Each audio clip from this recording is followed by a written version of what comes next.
Riley, Taz. Yeah.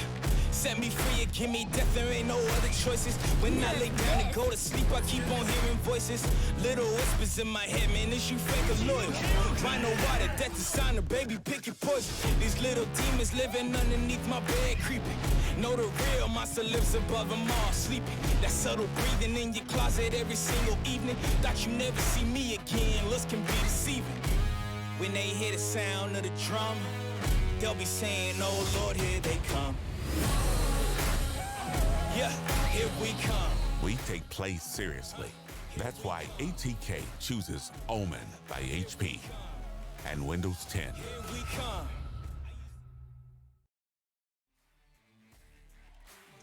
Good evening, ladies and gentlemen. I'm Altruism. Joining me tonight is the amazing Blur.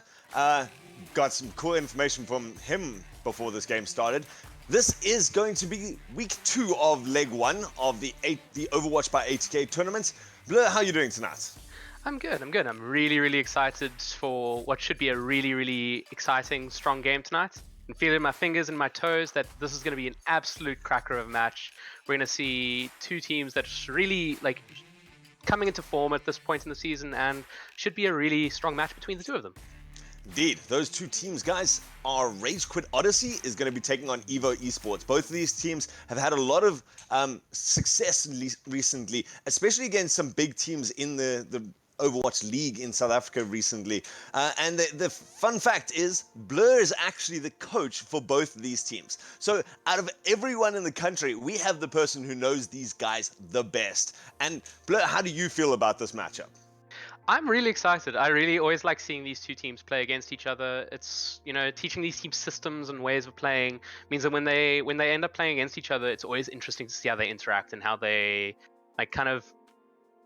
try and take apart the things that I've taught each of them, obviously equally, because that's a system of Overwatch. So it's always interesting to see that kind of. Are we? Yeah? So what we're looking at today is we're looking at two teams that really should be playing very similar systems, should be playing very kind of similar modes and styles of play. And looking at Odyssey today, you're expecting to see a very familiar roster for them. It's Pretz and Trigger on the tanks. Pretz a very consistent main tank. Trigger, one of the rising stars of the off tanks in the country. JRV, a prodigious hit scan. Link, Rinku Haireru, quite a strong projectile player. Fluffy, obviously a very well-known flex support player hailing from 2CP, and Shadows, a strong main support coming from DD's Dominion. Indeed. On the other side, we have Evo Esports. Maestro and Big Tuna working well together on the tank combos at the front there. Maestro, typically a very great Reinhardt player, getting great pins constantly, good shield use, and constantly backed up by Big Tuna, who actually has a very big hero roster, showing a lot of consistency on both Zarya and Winston. So both the dive available and that sort of ball brawl fight style. Your DPSs for Evo is going to be Cheetah Boy and Jelly Doodle, both of them doing very well. And to round out your roster is 420 and Space Panda, both of them very good supports on quite a range of heroes as well. So a lot of flexibility coming out from Evo Esports.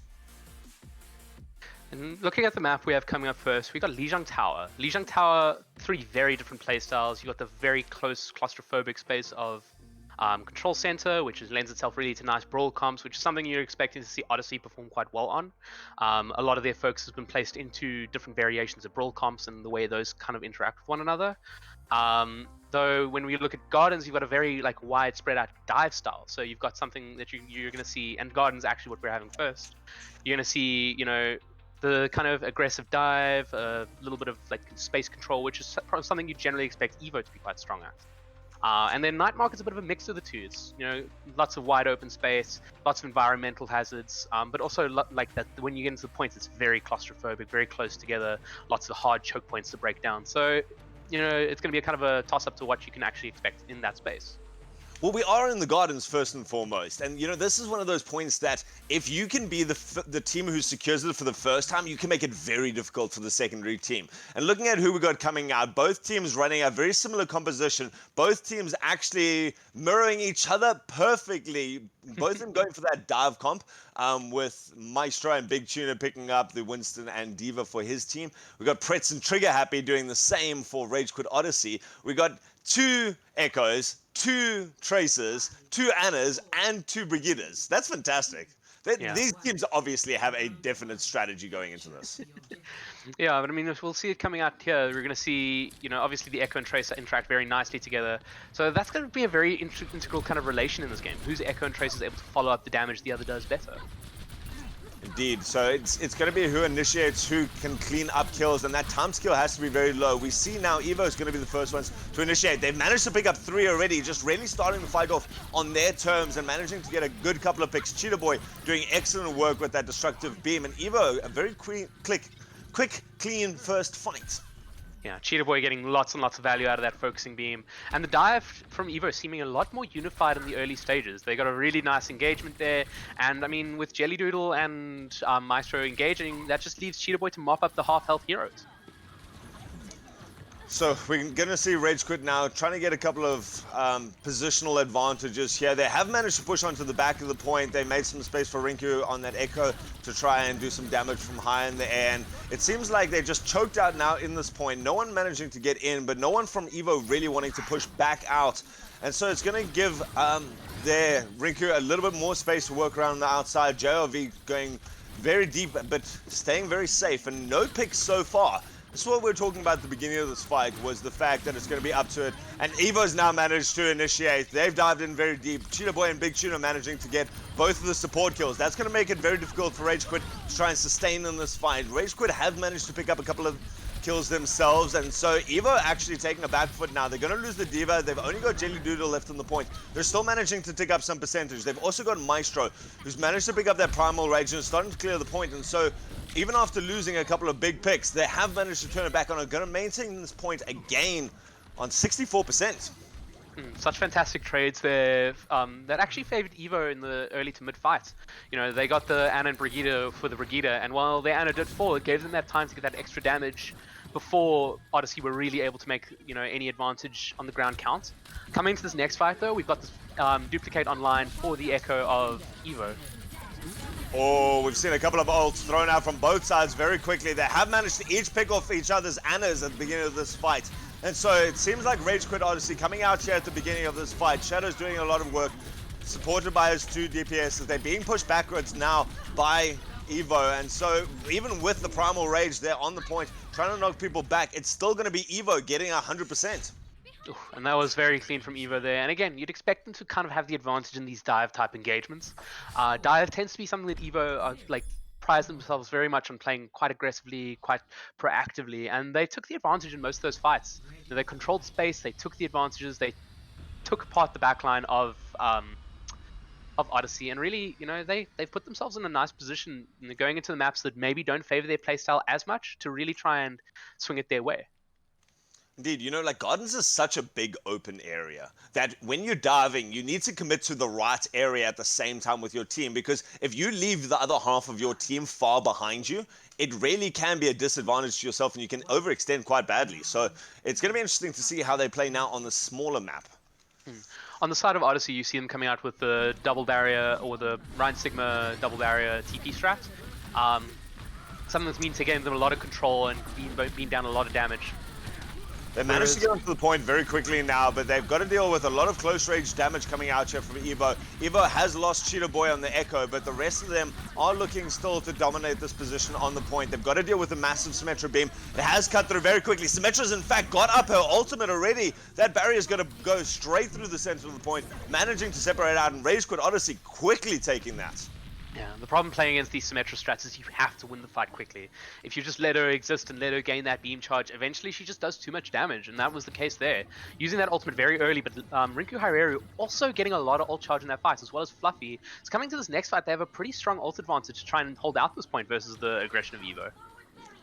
It's as a wise person once said, don't ignore the Symmetra. It's just not worth it. If those turrets are up, if the beam is starting to gain some charge, it really is difficult to deal with her. And so now they've pushed onto the point. They have done a bit of damage here at the beginning. We've seen that amplification wall coming out there for Rage Quit Odyssey, but Rage Quit managing to take this and still pushing back now, really starting to shove Evo off this point completely. And that's just exactly as we thought it would pan out there. The amplification matrix just gives such a big damage advantage, and it puts them in such a strong position to just go forward. But looking into this next fight, again, you have the Duplicate online, you have the Earthshatter online. It's really, really dangerous for Evo to push into this. And as much as the Coalescence can be active, Maestro's gonna be have to be very careful in making sure that Shadow doesn't take his Moira's or the advantage of that Moira ult out of the fight. Both these teams do have that Shadow, so that could be a big part of this. Trigger Happy looking to build another Shatter for himself. They're going to start with Coalescence. That's going to give their team a bit of confidence to go forward. There is the Earth Shatter down, and now Maestro's pinned inside the Symmetra turrets. Does manage to get back in time, but there's a beat coming out now for Rage Quit Odyssey. They're going to have a lot of health coming in there. Rinku's managed to replicate onto the Doomfist, but it's Fluffy actually doing a lot of the damage, and again, Rage Quit managing to hold this point. Yeah, it's just a case that, you're playing this Reaper Doomfist comp now, and to make this comp work, you have to get in aggressively and get very early pickoffs. Otherwise, it's really, really, like, in the long fight, the Symmetra and the Echo are always going to win. And unfortunately, Evo just not getting that early advantage that they really need to succeed in these fights. And they're certainly not changing it up yet. We haven't seen anyone really swapping this up, maybe trying something here at the end, but we've seen Jelly Doodle does have his ultimate, is going to pop it into the back line, has to deal with a lot of HP though, and doesn't manage to pick up anything really serious there. Instead, it's going to be Evo now starting to take some casualties as the wall of blue bodies now slams down upon them. And talking about slamming down, we do see the Doomfist coming in from above and has turned the tide now. In fact, Evo's going to take this point. There is still Shadows on the point contesting it as the Lucio. Not going to be able to drag it out for too long. And on the overtime, Evo taking point. And I mean, as much as, good for them to take point here, it's really bad in the situation that Odyssey can just build up ults and win off the retake. They don't have to win a fight up until 70-80%, and in this position, if you're Evo, this is a little bit of a stressful situation. They're gonna have to play these fights very carefully. Oh, they are going to commit the Earth Shatter straight away. They want to take this very quickly. They don't want to wait this out at all. That might have been a wasted ultimate though. Now, as they're getting pushed back, this Reaper has got such a big shield in front of him. He's doing massive amounts of damage. They have managed to take out Pretz. JRV's 26 is going to fall back, and again, Rage Quit, after having committed the Earth Shatter, doesn't take the fight. Yeah, and I mean, now you're looking at Evo's ultimates. They're coming online to their sound barrier, which is the thing that they're going to really be wanting to take the advantage of in these fights, and or take the sting out of the Odyssey ult engagements in these fights. And you're coming up on your grab, so you've got an advantage to kind of get in and get a fight win really early here. Oh, the teleporters come in onto the point. That Earth Shatter didn't do much, and Rinku has managed to replicate onto the Reinhardt. Is going to be inside the Graviton Surge, just held down for a little bit. Going to be swinging around, trying to get that ult up again. Does have that ultimate. There goes the Earth Shatter. Space Panda going to be the ones to fall there, and Rage Quit seeming to have taken this fight even with that ult disadvantage. Yeah, I mean, that's just a massive mistake on the side of Evo. You need to be pressing tab, checking what the enemy heroes are, because they switched back to that Symmetra, and if you're switching back to the Symmetra, you need to be expecting that what they're going to do is get to point and take it from you. That was exactly it. That teleporter just got them into such a weird angle that Evo was taken by surprise. You could see it where they were prepared to hold that front line, and the position of all the heroes was there. And Rage Quit just went over them, literally.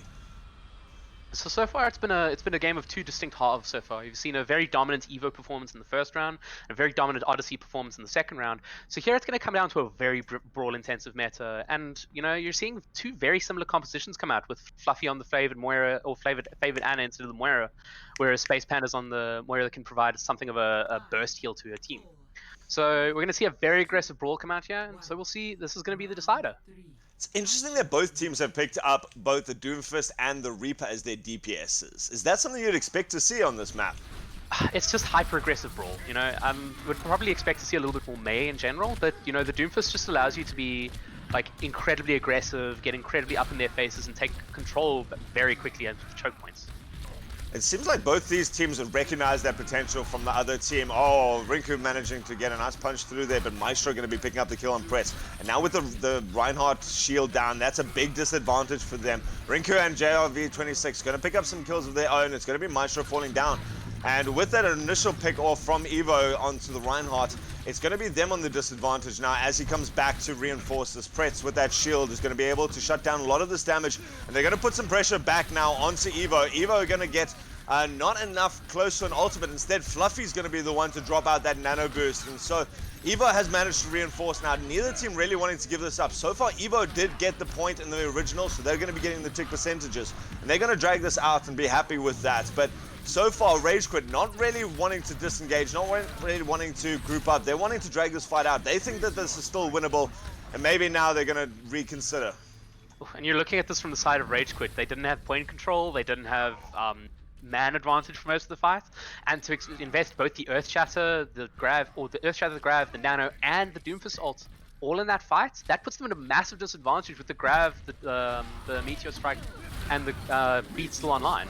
Oh, here we go. The Graviton into Slam combo. Doesn't manage to actually pick up anyone, though. So Fred's going to manage to get Space Panda, in fact. And so now Rage Quit does have the advantage. Oh, the Death Blossom in the background doing a lot of work, though, for Evo. They looked like they were going to be pressured in that fight and managing to turn it around. Very expensive fight for them as well, though. They used their Shatter, their Grav, their Death Blossom, and their Meteor Strike. So again, you're looking at a fight where Odyssey might be expected to come back to this and be able to just win through sheer ult advantage. They might be. The only one really online so far is the Beats coming out for 420. He's probably going to use that beginning into this. They have dropped the Death Blossom already. That's going to be big. He's managed to pick off both of the big tanks there. And so Evo really having no one to contest this point. They're going to drop it very quickly and just not even bothering with the Beats. Very similarly to what we saw in the last round, though. Odyssey here, 99% or 96%. You're expecting Evo to come back here, be very, very aggressive in their engagement, and maybe look to build up some ultimates and take a second or third fight to win out this map. Maybe you just see them win it now. It's a very sweaty time for Odyssey now, where they have to hold for a very, very long time. It's going to be interesting to see if Trigger Happy can get up this Graviton Surge quickly enough to make it turn the fight. He's going to be the one to turn this. They have got the Earth Shatter down. It's managed to pick off both the supports. There goes the Graviton to secure out this fight. Maestro's going to fall. There have been a lot of deaths, though, for the rest of their team as they've contested there on the front lines. The tank's doing the work, but no one there to support them, and so Evo's going to take this point. And with these two DPS ults online, you're expecting them to be able to clean up quite efficiently here and make sure they clutch out this point. There goes the Meteor Strike. Going to come down. Not going to manage to pick up anyone. Jelly Doodle again doing a lot of work on the Reaper, getting the Death Blossom into the background. Seems like he's managed to get that for every one of these fights. And poor Trigger Happy now just going to have to try and contest for as long as possible. Does get charged off the point. And it's going to be the overtime ticking down for Evo. Yeah, and I think, what we're seeing from this match, we're seeing, Odyssey have their very set TP, like aggressive TP engagement strats for the night market stage, but for the other stage, which is more neutral,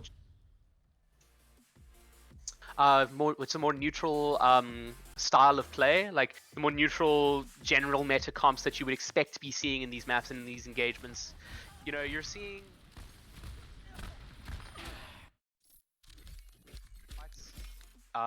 quite comfortably. They certainly did nicely there. When they had that mirrored comp from most of those matches, they lost the middle one, but then they came back in the second. So it's definitely not that they're being outplayed on the same heroes, and then they have to try some sneaky strats to win out a point. They won that through pure, like, in my opinion, there was a lot of ult advantage that they had. They seem to have more of an ult economy, or just better use of their ult economy than Rage Quit, who seemed to have to drop a lot of ultimates. And like we saw there at the beginning of the fight, they had lost the point. To try and retake the point with a disadvantage, they dropped 4 massive ults. And to me, that could be the big difference between keeping that momentum rolling and giving away and constantly fighting at a disadvantage. And it would have been a bit different if they'd had control of the point, because having control of that point could have given them the advantage to get that 30-40%, and maybe even if they're still losing the fight, then it's fine. But because they didn't have control of that point, expending that much resource to a lost fight, it just puts them at such a disadvantage for the rest of the round, and especially on control maps where you're playing with such a limited time bank compared to everything else. You have to be a little bit more aware of your ult advantages and your ult disadvantages to really make the most of those situations. So heading into Blizzard World now, Blizzard World, a map that offers a lot of tactical diversity. How often do we get to see Blizzard World in SA Overwatch? And this is the advantages of King's Rowless map pool. We've got, we can see Numbani, we can see Hollywood, and we can see Blizzard World in rotation this season. And, And Junkertown's out as well. Oh wait, no, Junkertown's in here. That's an escort map. Still see that. Yep, that's escort later. But yeah, so, Blizzard World offers a little bit of tactical diversity. We might see Evo coming out with a bit of dive or a little bit of aggressive brawl. And from Odyssey, we might see a bit of bunker. We might see a bit of brawl from them as well. A bit more of that, Ryan Sigma brawl, enable a little bit of a split play. But you know, fundamentally, like this is the type of map that I'd like to see these teams interact on because they have these different play styles where we're going to see probably a lot of kind of like interaction between different comps on this map. I would expect. And the nice thing is, we didn't even talk about it at the beginning. There are no hero bans this week. So it's not like any particular strategy is messed up or they can't run it for some sort of reason or it might not be as strong. This is really a free-for-all, anything goes week for us. And so these Yeah. teams really can get super creative with their comps. That might be some really cheese strat that they've wanted to try. I mean, Yeah, this is and a I mean, cool map for it.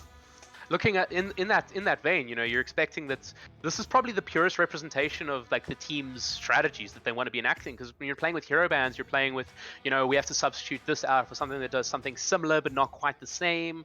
And you know, you don't have your Mei, so you're looking for a little bit of like a different zoning hero. You don't have your Sombra, so maybe you're looking for a you know, a bit more of a distraction, bit of a diversion hero that plays at a hard angle. So you know, this week you're looking at these teams are playing strats that they know and strats that they want to be playing to their maximum capacity. So this is the game that you're expecting them to be performing to their max.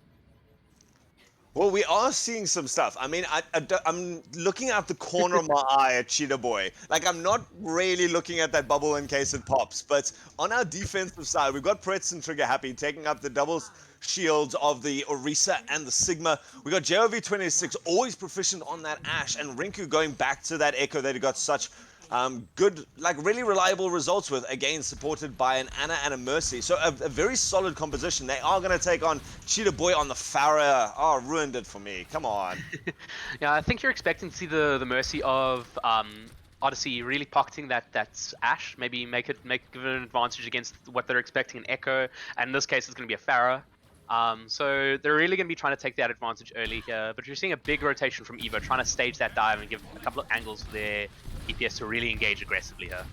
I think it's going to be difficult for Jelly Doodle to try and find anyone. They are going to jump onto the high ground. Maestro and Big Tuna there, always in sync between the two of them, managing to secure that high ground. It is going to be Maestro going down there. A risky res does pay off though. Maestro's back into the fight now. They're going to start to try and turn this fight around now. Trigger Happy getting pressured quite badly. Big Tuna and Maestro sitting in front of him there, as well as the Anna now going to go down. Fluffy not managing to get out, and Evo with a nice clean engage after that res.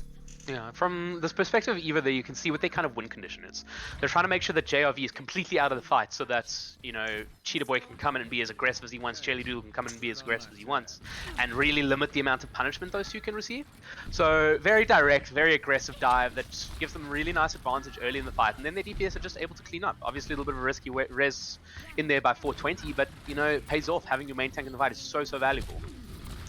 I like how Rage Quit Odyssey have now swapped up. They've got JOV26 now on the McCree, maybe trying to slow down that dive a little bit more, but still keeping that pressure on the Farah. So he's going to start clicking away. Rinku's nearly got that replicate. Fluffy has got a nano boost as well. The nano boost, however, comes out from Evo first as they get Maestro onto that high ground. Has been anti-naded, so it's not going to be easy to keep him reinforced. That damage reduction, though, going to do enough. Cheetah Boy and Big Tuna now picking up all the space. And so Pretz is left on this high ground now and needs to be careful about being dove upon quite far away from his team, and so they could be staggered out quite badly. Does manage to get back in time, but Evo, consistent pressure goes out. No, Pretz hunted down at the last second, and so now Rage Quit going to be pinned into their spawn by Evo camping it, and they probably have managed to secure this point. Yeah, that's really nice play from Evo there, but a really big mistake by Pretz to die so late in that fight. You know, like Rage Quit contesting here is such a like at a disadvantage almost in this situation. That's a cheeky play. They're trying to win it out. They have managed to get a couple of kills though. It has been successful. Rinku just managing to get that Winston and dive onto the point with with less than a meter to go. They've won out the fight. Oh, that's actually really disappointing play there from Evo to actually give that advantage up there. But really well played from Rinku to get back on that payload. Although he got slept, you know, it was enough to just get his team a foothold. And once they got that foothold, they were able to kind of roll it out. Now they're coming out with a little bit more of a dive shutdown comp. You know, they're playing that Torb the turret's really going to shut down the Tracer quite a lot, shut down the aggressive angle she can take, and even poke out the Farah a little bit. And the Reinhardt's going to be a much more present threat when the dive lands. You know, that's 75 damage per swing hammer just coming down on Maestro and Co when they land. Indeed, Maestro now going to go for this. The Diva self-destruct does massive amounts of work. Rinku and Shadows both going to fall at the beginning of this. So Evo going to look to push this out now. There is a Gravitic Flux going to go up. Does manage to actually take out Cheetah Boy, so that's a lot of damage going down now with the Pharaoh falling. And so Trigger Happy going to push forward even more. JR26 managing to pick up the Tracer and the Baby Diva. And so they're looking very healthy on this. Maestro, even with the Nano Boost, going to try and get this out, being pocketed by a Mercy and an Ana. But with that anti-nade, beautiful play coming out there from Fluffy to win this fight. It's a really nice early play from Evo there to get their advantage in that fight. The dive from Maestro screening where the Diva Bomb was going to be coming from, and so they set up to counter the dive from Maestro. They didn't have an angle on that Diva Bomb, and it ended up getting the 2 picks and the turret. But, you know, Evo just not able to clean up that fight. You maybe thinking a little bit of mid-fight target focus would do them a bit better there, but, you know, it's a far cry from the clean fights we've seen so far in this game. They're getting a little bit panicky towards the end of the second point now. They are going to be going up now into this Earth Shatter. You know, it's one of the biggest ultimates in the game that we always talk about. Oh, Rinku going to get taken out very quickly by Cheetah Boy. That's a big pick. Shadow's also going to be falling just behind there. Jelly Doodle managing to stick that bomb at the end there. And so it is going to be Evo now engaging more cleanly this time. Certainly getting the picks that they needed at the beginning of the fight. And they might actually have pushed this out at the end. They've got the Reinhardt still on the point. Going to fall down very quickly. Pretz not managing to hold this out. Rinku's back, but you don't expect the Torbjorn to be able to contest this. And that's very, very nice play from Evo there. You know, I commented last fight on their mid-fights target focus. They come through here and they show some mid-fight target focus. You know, their first couple of picks come through very cleanly, but then they all on the same targets as the fight progresses. Oh man, that's got to feel good as a coach, where you're just going, yeah, they know, they've recognized their mistake, they can solve it, and they did. Yeah, and in a single team fight as well, hey? Yeah, you see them coming out now. They recognize that this third point's going to be a little bit difficult to dive on. Maestro coming out on the Rhine here, and Jelly and Cheetah Boy switching onto more friendly DPS for this inside engagement. So, you know, we might see a little bit of a different fight coming out here, but it's Evo trying to maintain the momentum that they've built up for the first 2 points. That ultimate, that Deadeye, just used to zone back the Evo team for a little bit. Rage Quit managing to get a bit more position. And Maestro's shield is going to make it a little bit harder. Oh, he gets the pin onto the Reinhardt, but is going to turn around the other way. In fact, gets nano boosted, and that Molten Core just shutting down the back line. Beautiful play coming out from Rinku. As much as there's some nice play from Odyssey there to clutch out that first fight in the brawl mirror, on the side of Odyssey, you have to be like questioning the ult usage in that fight. They used 4 ultimates, including the rally at the end there when the fight was more or less won. And now only with the Nano and the Shadow in this next fight, you know, they're not at the advantage you'd be expecting them to be, considering Odyssey or Evo straight up to switch comps. Oh, and there goes that Earth Shadow coming around from the background. It's going to be Rinku managing to pick this up. In fact, there goes a beautiful self-destruct, managing to take out the turret, and more importantly, Fret's on the Reinhardt. Now they're going to be pushed upon. Maestro looking to charge forward. Trigger Happy's out of position. He's going to fall very quickly to that swinging hammer. Does get taken down eventually, and Evo wants to now push this. They want to try and shut these Rage Quit guys into their base. They don't want to overextend there. Oh, this Lucio's in quite a far position. Could get clicked down at the end. Not going to happen though. And it's going to be one more fight, and Evo will have this. Yeah, it's really nice play there from the side of Evo to have that awareness to make sure that they check the Rhine, they check the corner, make sure they don't get flank shattered there. Oh, the massive Earth Shatter coming out from Maestro, sneaking around the side there. Cheetah Boy, in fact, also going to use the Replicate, get that Earth Shatter himself, and they have pushed this at the end. What a beautiful flank. And Maestro just making that little micro rotation right at the end there, crunches the side of Odyssey like some fresh asparagus there, and really puts his team at such a massive advantage there to just like push out that last fight, make sure that there's no chance for Odyssey to come back to that fight and reclaim it. That's going to be my new analogy from now on, is whenever someone gets crunched, yeah, you get crunched like a side of asparagus, on the side, like a bunch of asparagus. Man, that's a very unique way of putting it, but certainly an effective one, considering like they really did just snap there between Cheetah Boy and that, when everyone was on the floor there, that was just a cleanup mission, and then did it quickly, hey? That was a good time to kill. Yeah, it was a very clean fight from Evo there, and just make sure that they keep that 1 minute time bank. And that means that even if Odyssey do complete the map, if they complete it in overtime, they won't get that additional time, which they would be really wanting to make sure that they can keep competitive in this match.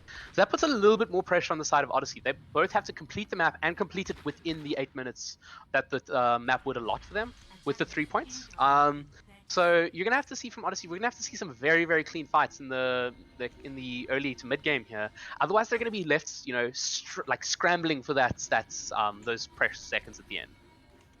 Indeed. So Evo has set up their defense, wanting a bit of a passive one. They've got Jelly Doodle on the McCree, just probably trying to counter out any potential for a dive coming in there. There is going to be no dive coming out from Rage Quit Odyssey, though. Instead, they're going to be pushing forward with that double barrier themselves, giving some space for JRV26, again trying out the Ash here. And Evo could be pressured upon through just consistent shield usage. Yeah, looking at the two comps here, I'd be expecting that because or Evo aren't running that May instead of that Echo there, you have a situation where they're going to be sustaining a lot of poke from the side of Odyssey. So they're going to have to win these fights when they come in quite quickly. They're going to have to choose their moments and engage aggressively.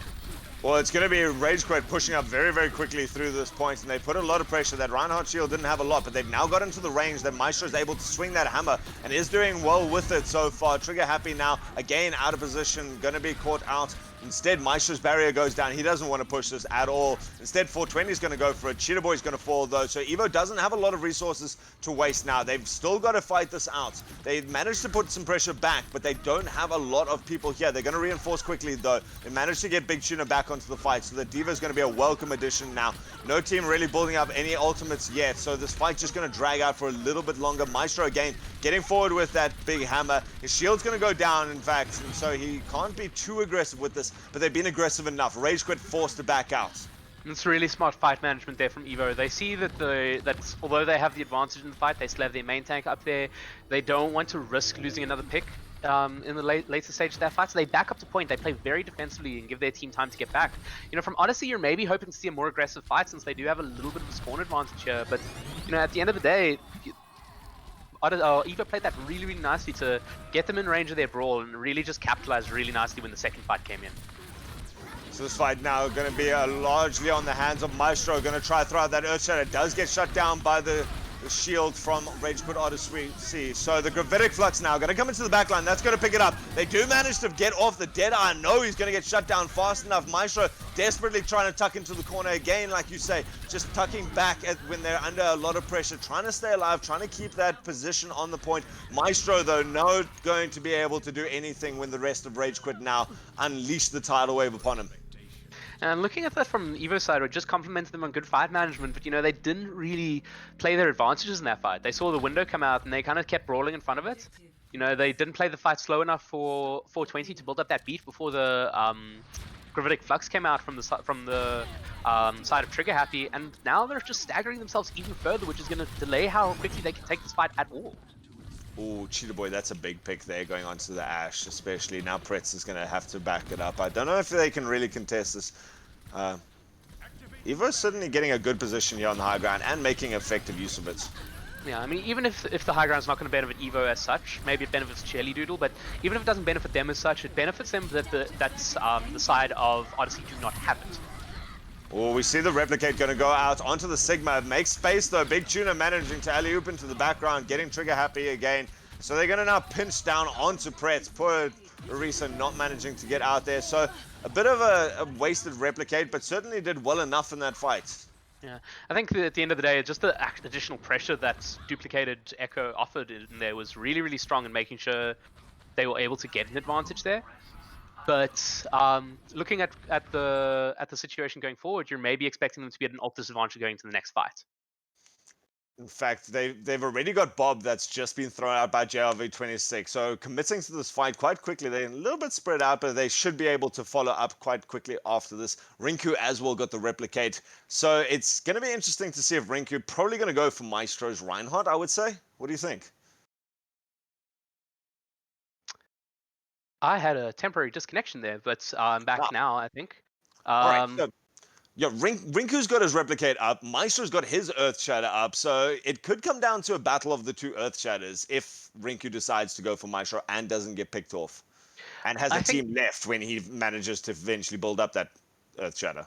Yeah, I think the crucial ultimate in this fight is probably going to be that nano boost on the side of Space Panda onto Maestro there. The shatter into the double shields, like it's a low percentage kind of does it make impact.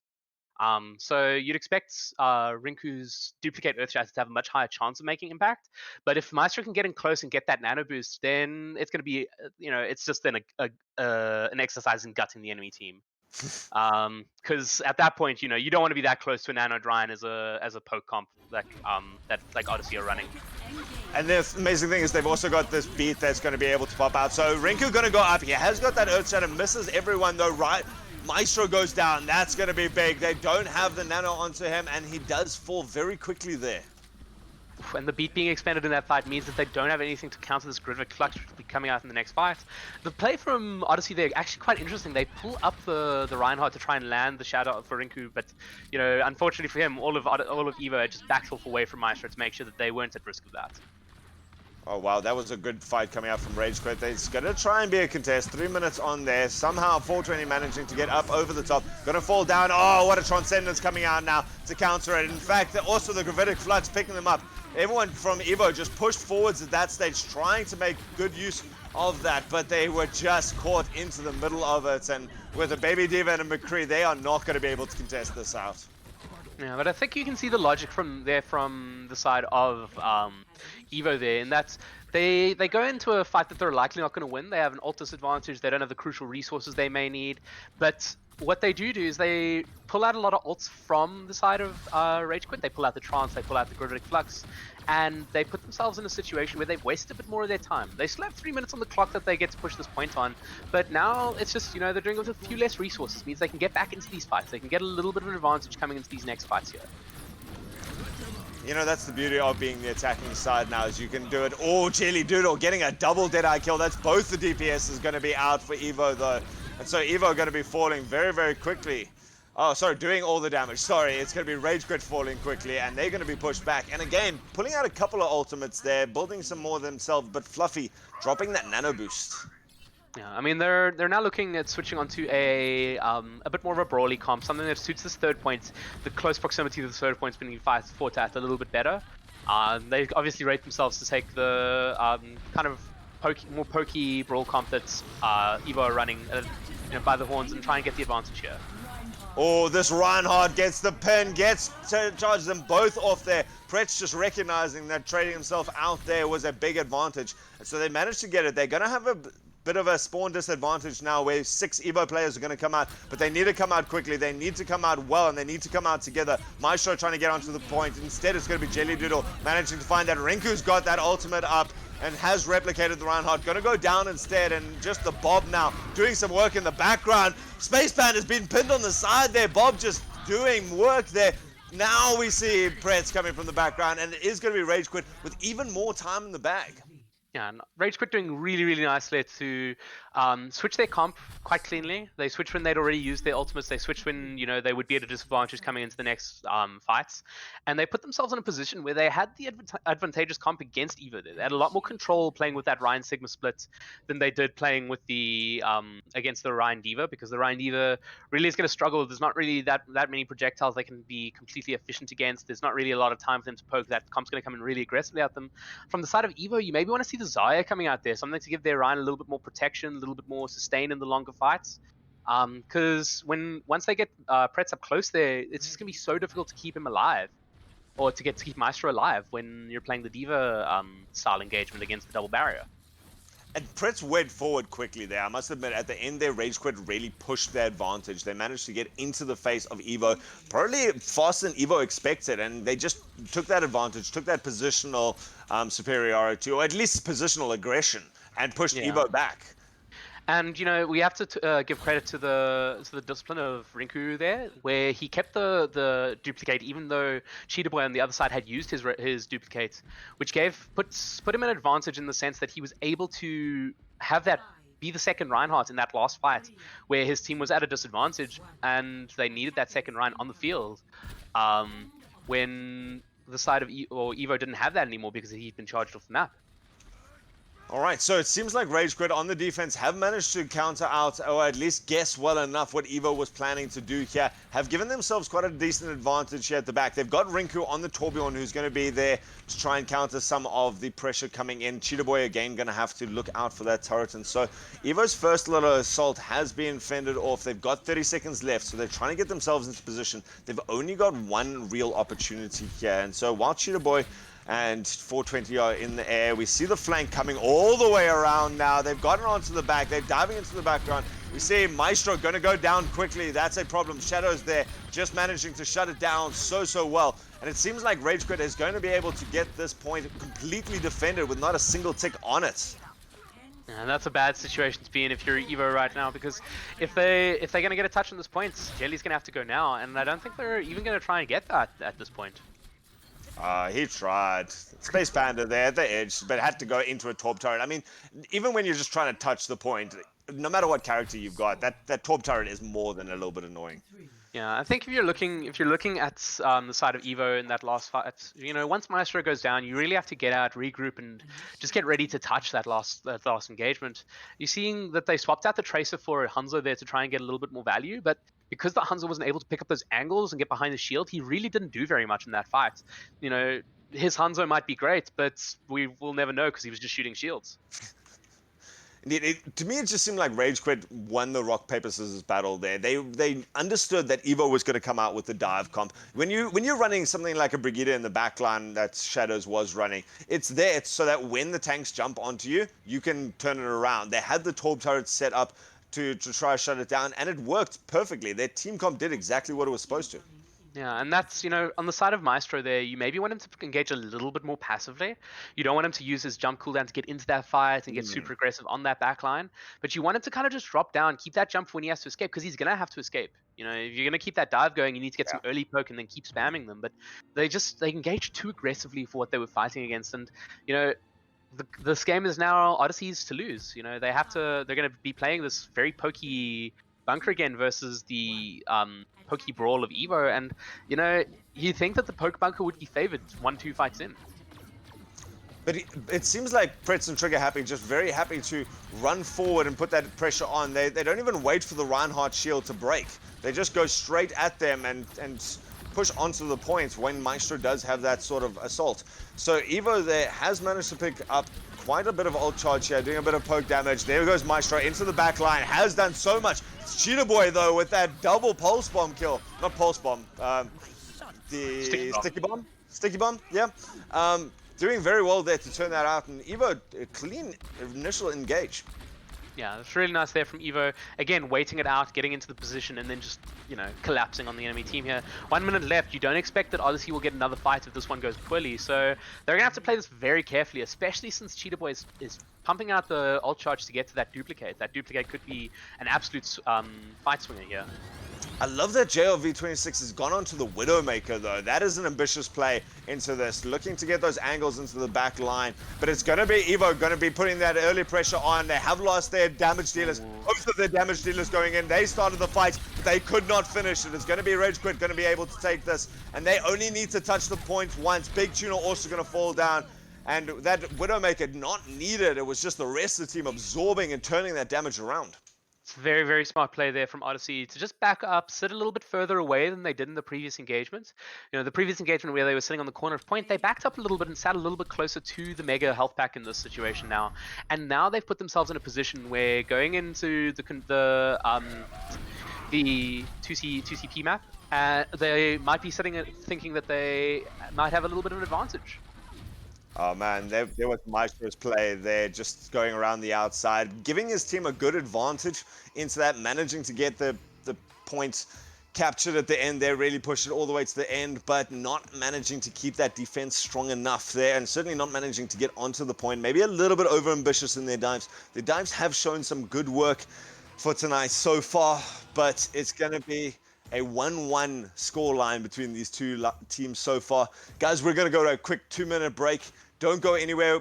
When we come back, we're going to see Evo versus Rage Quit Odyssey, both of them tied up. It's going to be a good rest of the night of Overwatch.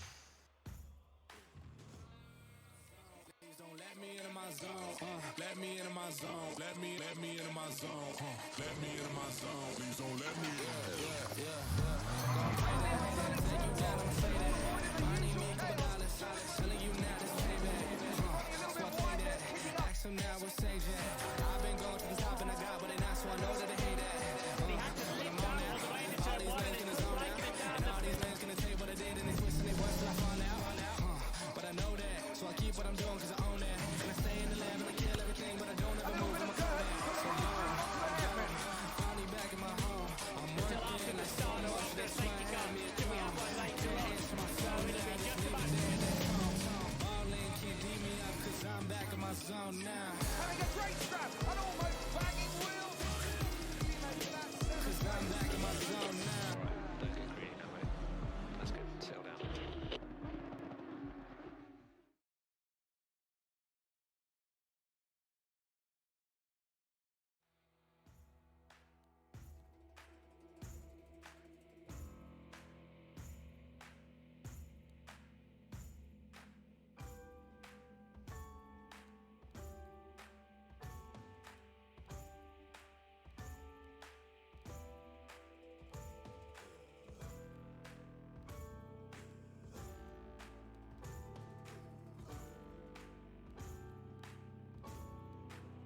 Welcome back, ladies and gentlemen. We've got Rage Quit Odyssey versus Evo Esports, two teams that have had a lot of success and had a lot of success against each other. Both of the teams managing to take a map so far. Blur, you must be quite happy to see the Overwatch.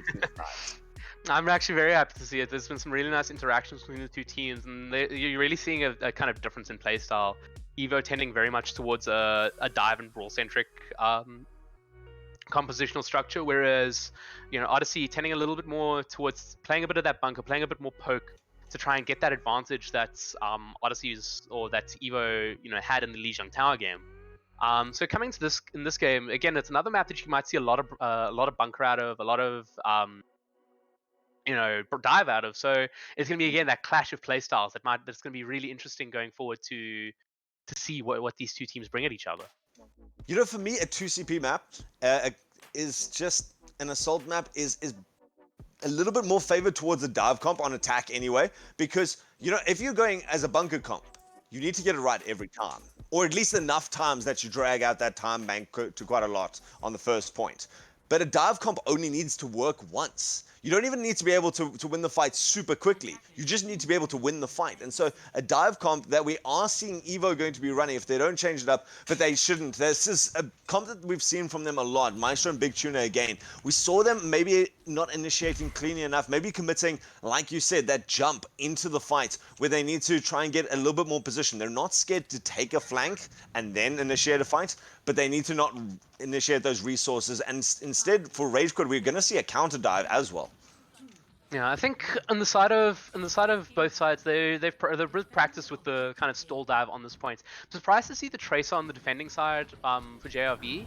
We thought we might see a little bit of Soldier out of him. It is one of his favorite heroes, but seeing here, either way, the Tracer duel between Jelly and JRV should be really, really interesting going forward into this game. I mean, JRV we have seen take the Ashe, and you might expect an Ashe on this sort of map to just sit on the background, getting some angles. A pick for each of them. Jelly Doodle going to be taken out, but Chidomoy managing to get the counter Tracer kill. Now it's going to be Maestro initiating up onto the backline, has managed to take out Fluffy, but it's going to be Maestro who's going to be taking a dive as well. Big Tuna managing to get some DPS shut down there, doing a good job as D.Va. Now initiating out, jumping out. Pretz, in fact, getting a punch onto Space Panda. And so Evo looking quite solid onto this point. They are going to struggle with if they have to drag it out any longer. They cannot afford to lose this Mercy. Doing a good job so far with Cheetah Boy to stay into the air, though. 420 working very, very well. Managing to keep the rest of the team alive and healthy so far. And Evo so far managed to actually win it out. And so they're going to take this first point. It comes down to that first dive, because I mean both Tracers got traded out very early on, but Maestro's first dive, taking that Ana out of the fight super early, even though he traded his own life for it, the Ana going out of the fight and them not really having a proper hit scan to deal with Cheetah Boy meant that Evo were just able to get consistent outputs into the backline of Odyssey throughout that fight, even though Pretz was alive right until the end of it. Now we see JRV instead swapping onto a Reaper. That's going to be even less help against this fight. So, the Pharah, sorry. So, going to be interesting to see what he can do. Maybe just trying to counter out that dive, just put a lot of damage and support the rest of his team as Maestro and Big Tuna initiate. They have sort of figured out what these teams are doing. Oh, Maestro has gone in way too deep there. Does manage to get out somehow just in time. No, JRV gonna hunt him down there, just really playing into the hands of that Reaper. Now we see Cheetah Boy doing a lot of work. Trigger Happy gonna get a counter kill on his own. Not going to be enough though so far. Cheetah Boy doing a lot with that barrage, but they need to clear out the rest of this point. They need to get Rage Quit off the point, and so Trigger Happy not managing to stall it out too much anymore. And so there are people here from Rage Quit. They're going to start contesting quickly. They managed to get it before the first tick, but they don't want to commit too much. They have got the Replicate out and shut down straight away. They are managing to contest this. Pretz is there, Pretzu. Going to be supported now by the other tank. There is a nano boost out onto the Pharaoh, so the Pharaoh is going to look to clear these out very quickly, and once those tanks are taken out, there's going to be no one to contest this. Also dropping the Diva Bomb, which means that no one can come back in. Somehow Cheetah Boy has another ultimate, now going to take out both those supports, and it's going to be Evo in a single push. For looking, not quite yet. May coming out on this point, managing to stall it out a little bit to get this point still ticking a little bit, to take it under sub 4 minutes. And they've managed to get back onto the point so far. Rage Quit Odyssey managing with that last minute May play to get enough people back onto it. The tanks have arrived. Pret's now going to try again to be the last person on here. They cannot afford to step on it for even half a second. It is supported by a nice Reaper. The May is back on here, so the Mercy goes down. That's going to be the end of Evo's push. This could actually have been Rage Quit managing to turn around. They're going to freeze up Big Tuna onto the points. Going to have a lot of people around him, so not going to do anything there. Maestro probably not going to be able to win this out, so just going to back up. And somehow at the last second, Rage Quit do it. Yeah, and now the stall coming out on Big Tuna here. This might be a tragic one. This might be one that you see him just being stalled out for like extra 5 to 10 seconds. That's huge to making sure that they just get that extra bit of time back there. The switch coming out from Odyssey there onto the Reaper though is a bit of a strange one for me. Especially because you're seeing, Maestro doesn't seem to care if he dies when he dives in. As long as they're getting the trade kill on Fluffy, they feel that they can win out the fight that way. Coming into this fight, you're going to see, they've stayed on the May here for the Blizzard that they might have coming out here, and whether we see that come out here is probably going to be a crucial decider on with how this fight goes. Trigger Happy being the one to initiate on that fight, not leaving it up to Maestro. Maestro is going to get nano boosted up, and he's going to struggle to do much if he gets frozen up consistently. Rinku is doing good work to try and shut him down and just control that Winston on the point, meaning that he's not going to get a lot of work. He needs to get that Fluffy kill, not managing to do it yet. Fluffy just staying so healthy there at the top. Maestro is going to manage to get out Shadow though.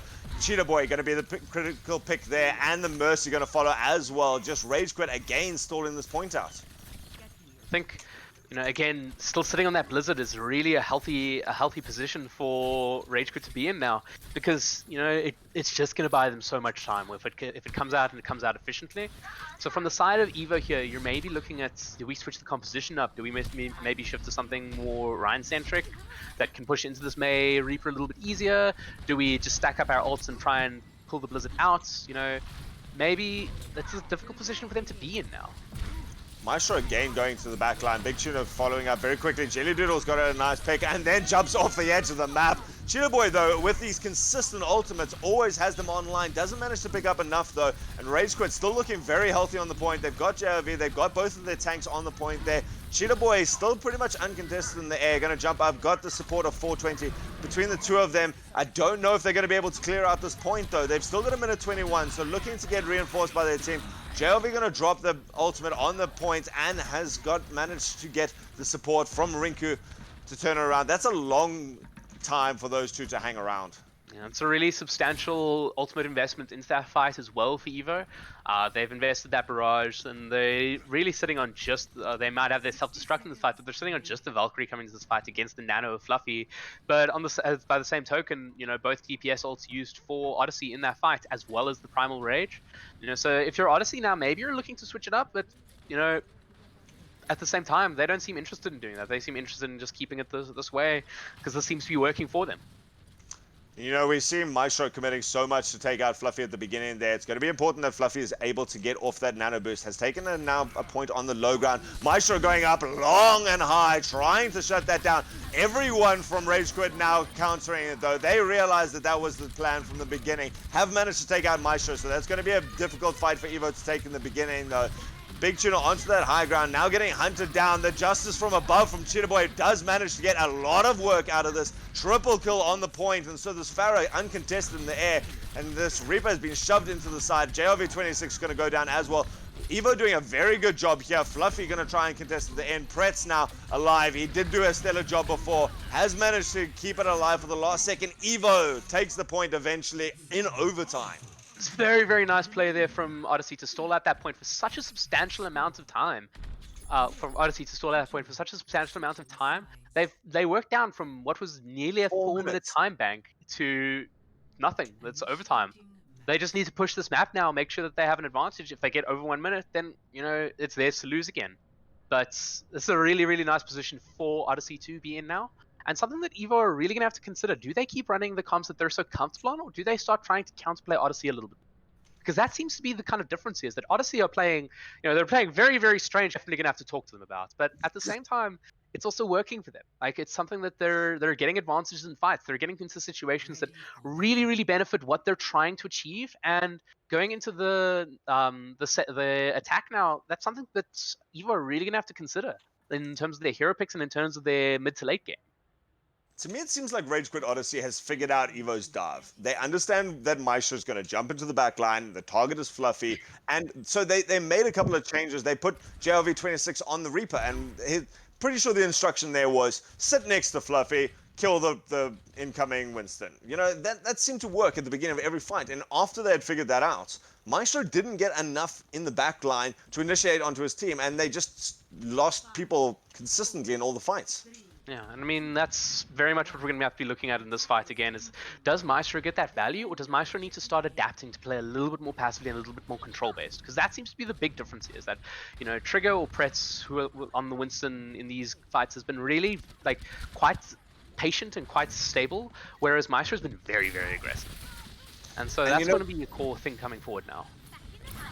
Maestro has been going for that all or nothing kind of get the pick and then win the fight from there, even if I go down. And it's just been out-sustained. Pretz this time going to go down, Maestro being the Spear of Winston there in that case. And so now they're going to turn it around. Maestro is going to go down again, and they want to try and stall this point out. They've got Jelly Doodle on the high ground with that soldier who's doing so much work, getting consistent damage out. And they've still got the Mercy who's going to come down, going to reinforce now with Cheetah Boy and push back Evo, Rage Quit Odyssey all the way back through that arch. And so Evo winning again in this fight.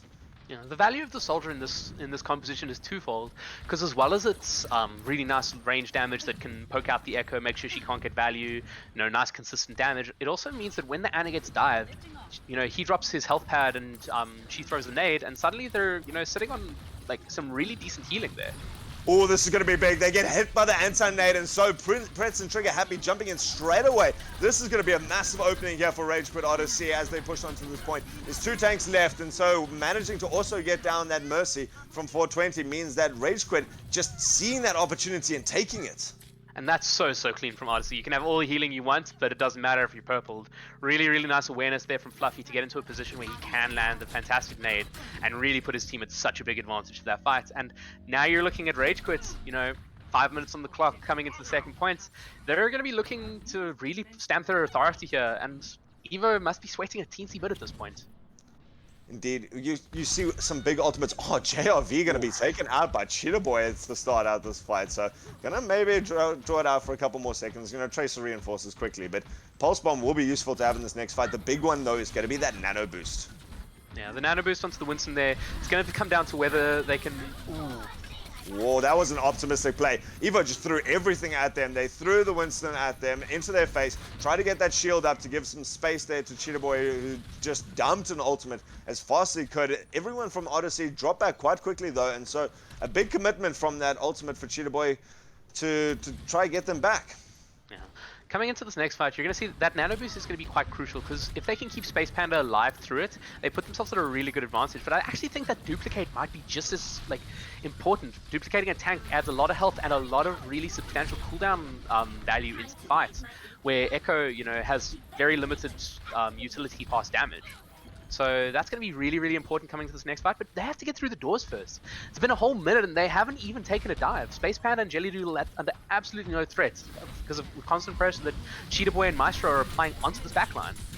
Now it's going to be countered the other way. They've got the nano boost onto... Oh no, Pretz has missed his jumps, not managing to get onto that high ground with the nano boost. Just going to stall it out, waste the entire thing. JLV26 though, double pulse bomb into the back line now. They are going to be picked up. Space Band are going to be back in the fight, so they're going to have the healers that they want. Now they need to start dealing some damage to push back Rage Quit Odyssey. Rage Quit though, pushing onto the point. Diva bombs going off everywhere. Self-destructs, not managing to push anyone off there though. And so Evo going to stall out this point now. As this fight drags on, you've got to give the advantage to Evo, but they don't have anyone left alive. And so they're going to be stalling out again. Cheetah Boy and 420 staying alive at the end there. And so Rage Quit not managing to clean up quickly enough, and just that final stall again being pushed back.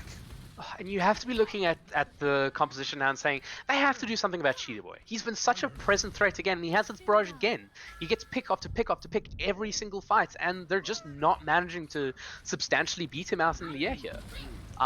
Looking at what that fight developed into there, you know, it was back and forth and back and forth. They got a big bomb, they got really substantial damage pressure and really substantial pick pressure, but they're not able to clutch it out in the end because Evo just have enough to come back onto point, to stall, to, you know, poke out and make sure that they don't lose. They have recognized this now. They've got JLV26 onto that McCree. It's not going to be quick enough though. Cheetah Boy is going to be in the air there, getting a massive ultimate, and so it is going to be Evo pushing back very quickly and taking this fight. And it's like you say, it's just Cheetah Boy in the air, uncontested. Now they've managed to pick up some people, and it's nice to see that, but they've got to do it quickly. They've only got 2 minutes left. Yeah, and looking, they've done a full compositional swap here. They've swapped, you know, they swapped a little bit onto the Sigma, but then they swapped back to the Diva to contest the Pharah. And here, the only thing they're really going to have as a present, like, asset in these next couple of fights is probably Fluffy's Nano Boost, which, you know, they're going to have to get really good value to even get, like, you know, or really good play to even get value out of it, because, you know, everything can just jump away from them.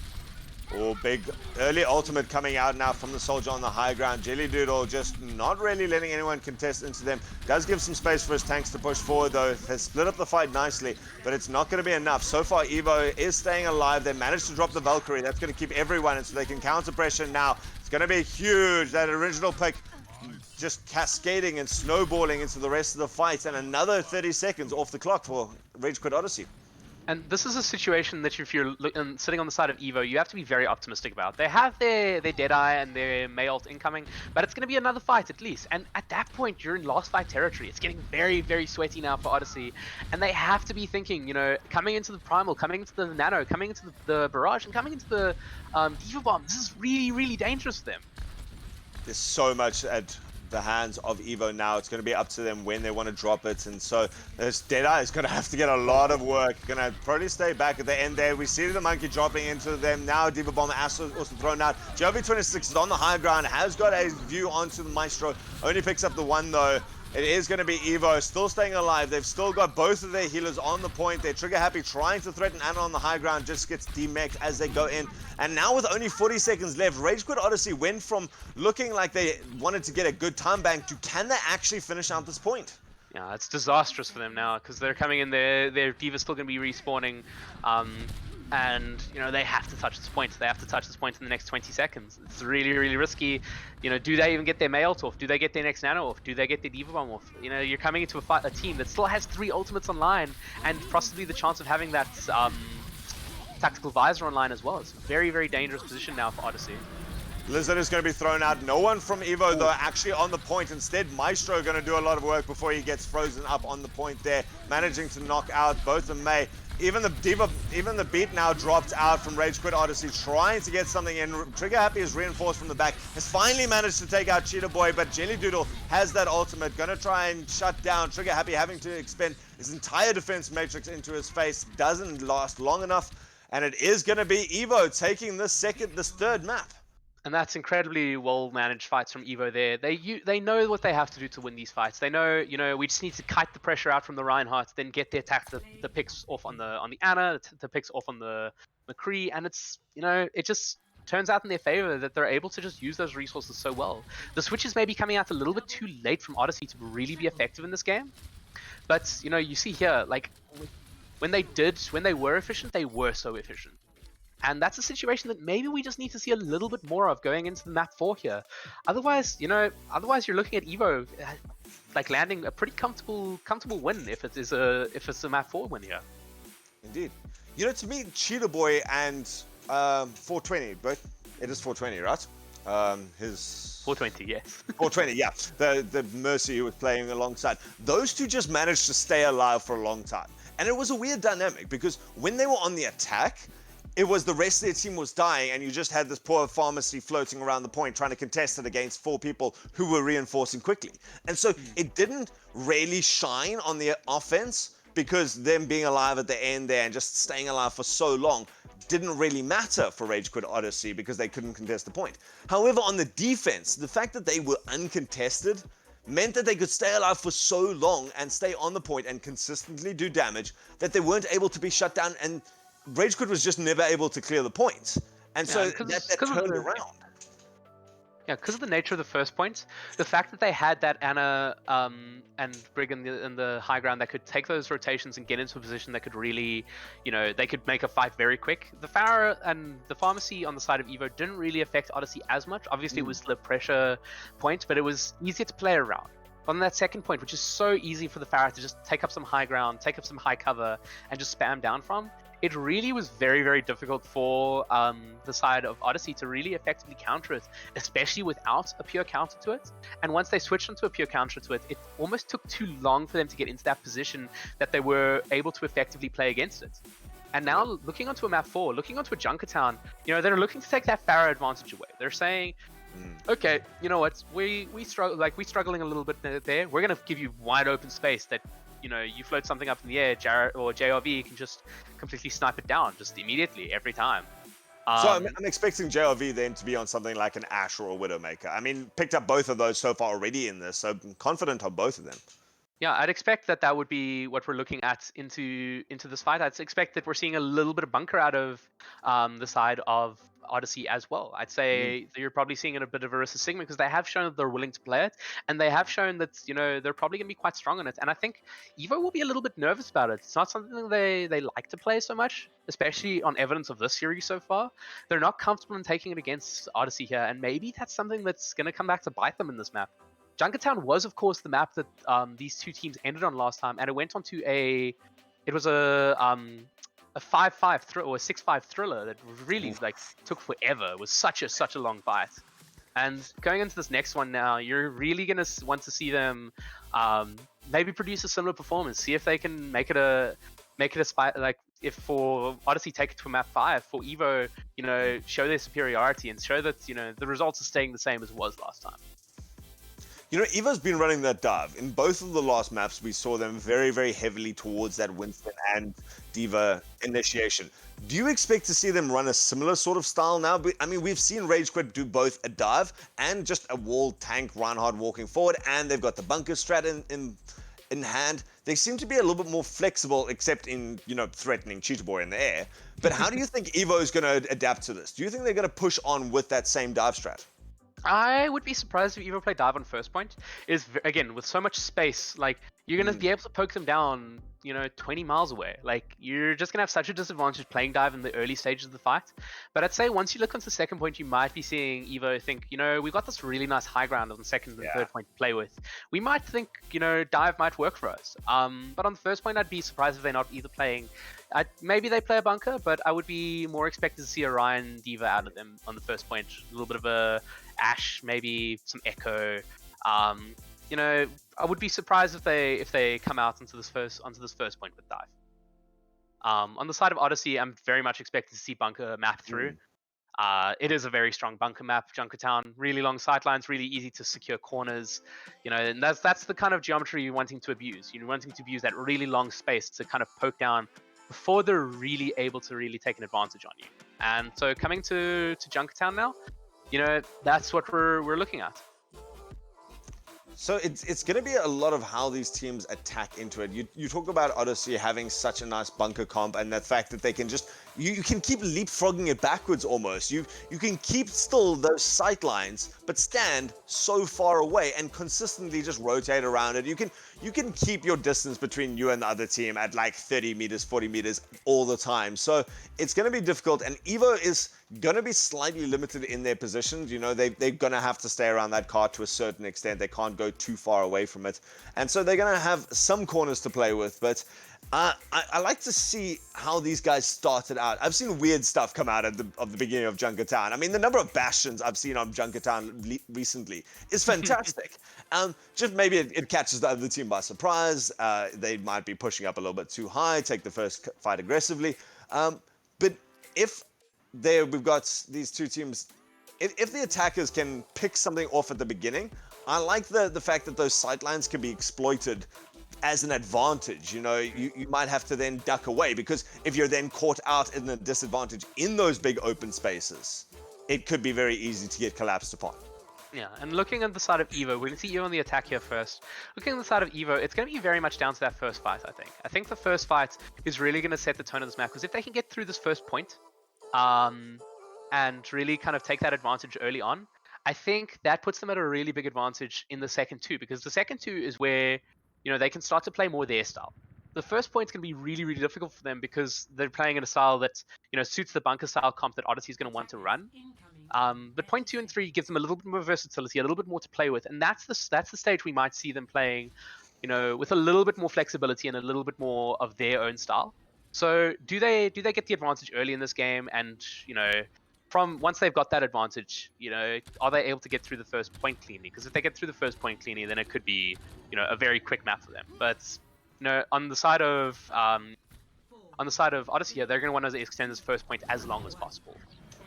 Well, they have picked up JLV26 on their Widowmaker, looking to get some distance and damage into the background. Cheetah Boy's going to have to struggle, because he just doesn't have that distance advantage. JLV26 going to be taken down, though. Jelly Doodle coming out in the Widow Wars there, and so that's going to be a lot of damage. And these sightlines now going to be more of an advantage here for Evo.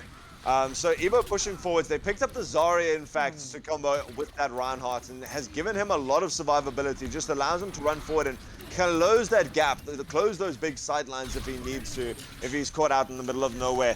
It's gonna be JLV26. He has managed to reinforce here, but so far, Rinku in the back line gonna try to do some fancy flanking stuff. Cheetah Boy picks him out though, and so Evo getting consistent picks and getting a lot of momentum here in this first point. And that's really, really nice play from the side of Evo there, coming out super, super aggressively with this Moira Brawl, and playing with, like, really detached DPS. You know, I talked about Odyssey running something that was a little bit, like, ill-suited to what they were running, but the two detached DPS with the Hanzo and the Widowmaker were going to play playing very split angles to the Brawl, with this very kind of clustered Brawl with the Moira. You know, it's not something you'd be expecting to see, but it's something that they said, okay, we want to get Maestro into the center of them, and we want our DPS to have time. And giving their DPS time really put them at such a big advantage. And Cheetah Boy and Jelly Doodle, like, just getting these picks early in fights that are giving them such an advantage coming into the second point. That's a big Graviton Surge there being thrown out by Evo, but they are managing to get the picks. They did get out both of the supports, one by a Widow headshot and the other now by Graviton. And it's slow fights, it's sloppy fights, it's not, you know, 6-man grabs, but it's working so far. Yeah, and I mean, it's, you know, it doesn't need to be a 6-man grab as long as it gets the value that they need it. And they got that value early in the fight, and now from the side of Odyssey, you're seeing a little bit of a switch to counter that. You're seeing them switch onto this Ryan Sigma, but, you know, just a little bit of ill-disciplined positioning that's putting them to a really dangerous position, you know, with early picks in the fight. Oh, now we see a great Earth Shatter and Hanzo Dragon Strike coming through. They just pinched it from both sides as they came out of those doors. Beautiful play coming out from Evo, and that's going to secure them this point again.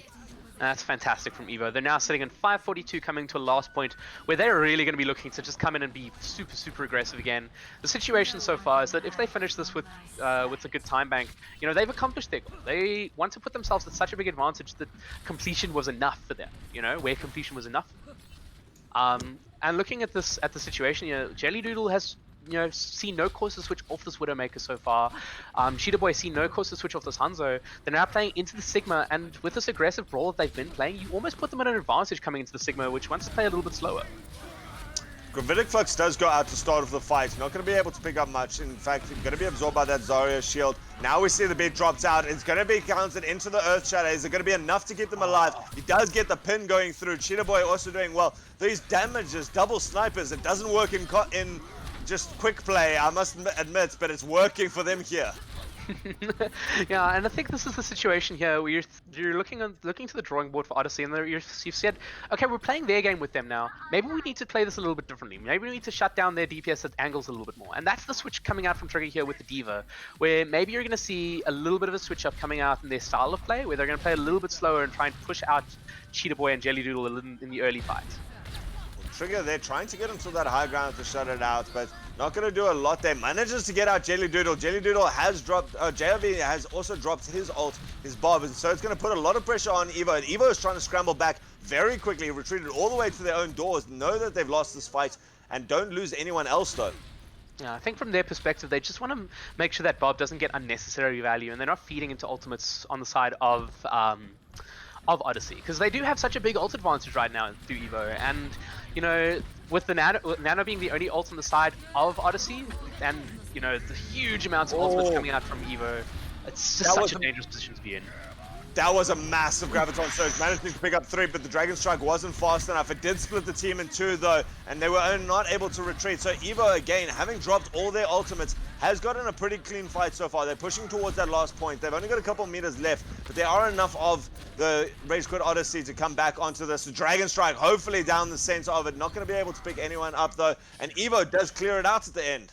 Oh, and that's a really big time bank. 3 minutes and 24 seconds on a Junkertown push with this aggressive brawl style puts them at a really, really big advantage going into the defensive round here.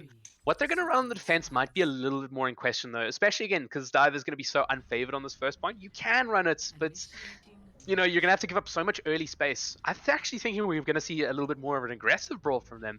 Maybe come out with a spawn camp here, because Junkertown's one of those spawns that, because the healing area in the spawn is so far back and doesn't give you that really, you know, strong spawn camp or spawn advantage, you know, you might see an early spawn camp from Evo here to just gain that extra time, gain a little bit of stall at their spawn doors, and get themselves a second and third fight on this point. Indeed, they've got to defend for a long time, or they've got to push quickly here, does Rage Quit Odyssey. Sorry, they've got to defend for a long time. One of the two, they're pushing. Of course they're pushing.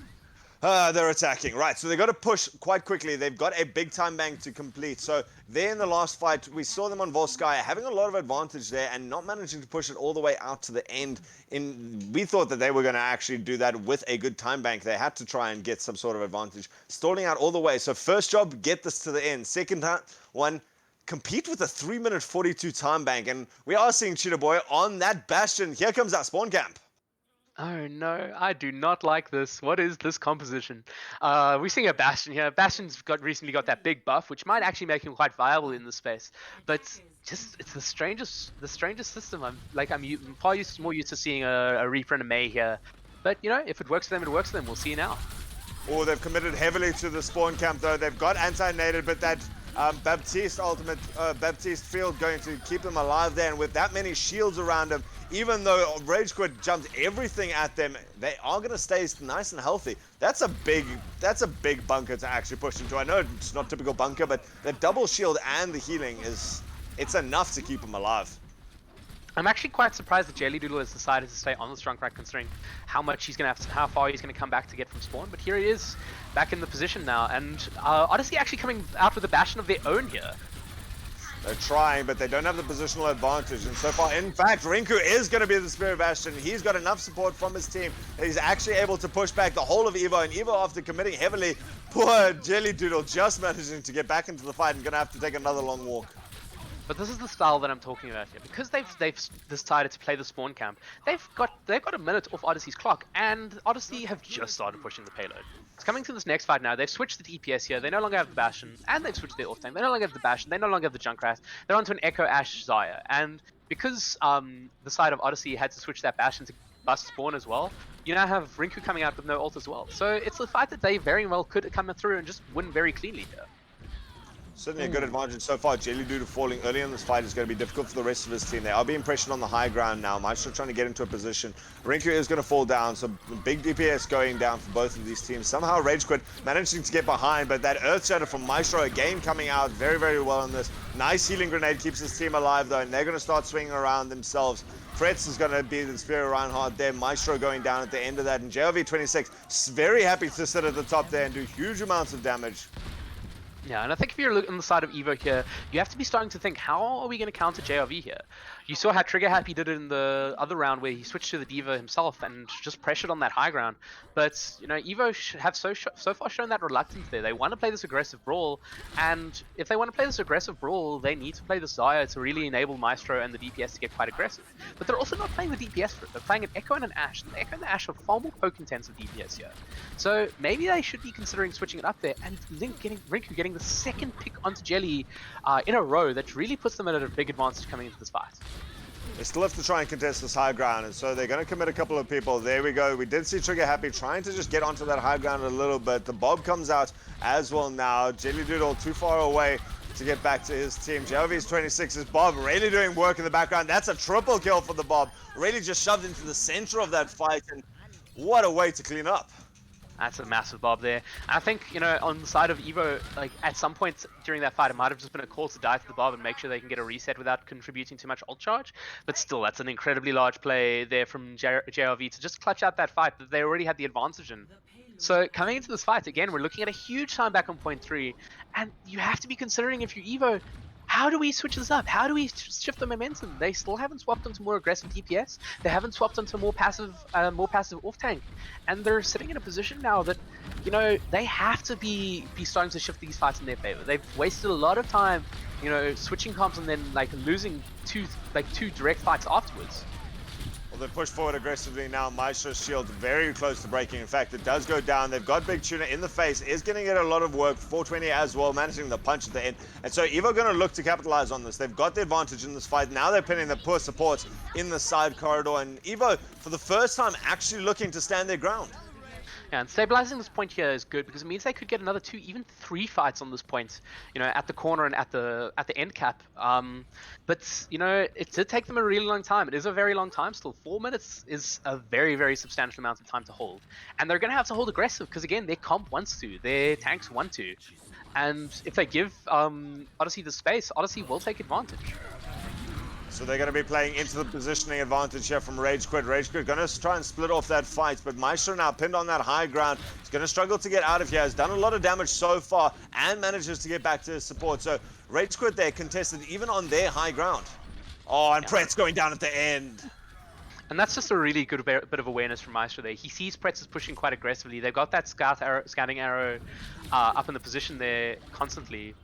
So he sees Pretz is pushing out and getting ready to drop, and he just pushes up those stairs and Earth Shatters 3, able to end the fight before it really begins. And that's going to be the types of players that Evo is going to want to be getting with this comp. Now all eyes are going to be on Big Tuna. He's got the Graviton Flux, and as Rage Quit pushes out, they're going to have to be careful. We've got another Reinhardt coming to join the party. Yeah, Rinku not doing enough there, going down, and so Evo going to clean this point up very, very quickly. Great Cheetah Boy ultimate coming out there at the end to clear this up. Yeah, now looking into next fight here, they still have Grav Dragons online, so this might be another fight which ends very, very quickly before it really has the chance to start for Odyssey. And Odyssey, you know, the faster these fights end, the harder it is going to be for them to build ultimates to actually break out of this really, really hard defensive hold. It was well done for Evo there to pressure them. They really pinned them against that. As soon as Rage Quit pushed the point through here and they shut the doors, they took that advantage towards themselves. And now again, Rage Quit getting pushed into the corner. Big Tuna is in the background. Gonna drop that, but gets swallowed straight away. JRV now gonna turn it around. Trigger Happy drops the bomb into the back line, just gonna separate off the points. And Jelly Doodle also drops his ultimate. It's gonna be, they're trying to commit everything to this. Again, a Bob coming out here from JRV is gonna secure them some points. And Rage Quit has taken possession of the point again. Yeah, and that's really, really nice play there from Trigger Happy in particular. To just eat that grab and really stop them from really getting an advantage in this fight. And coming to this next fight here, it's going to be almost a neutral fight. The only thing being online being the beats and the dragons for Rinku.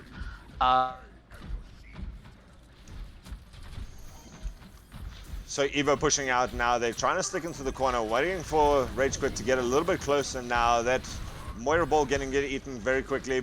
Now, again, Maestro looking for that aggressive play. He's got the support of Big Tuna behind him. Maestro, again, has that Earth Shatter as well. That's going to be a big Earth Shatter. This could be the fight that they needed to take this. He has gone down Space Panda as well. And so they had the position, they had the disruption, but they didn't have the damage to follow it up. And instead, it's going to be Rage Quit pushing onto them. They still have Nano Boost if they need it to now just shut up this point. They don't have as long, but they are going to be happy, and that's going to be a touch. A minute left on the board.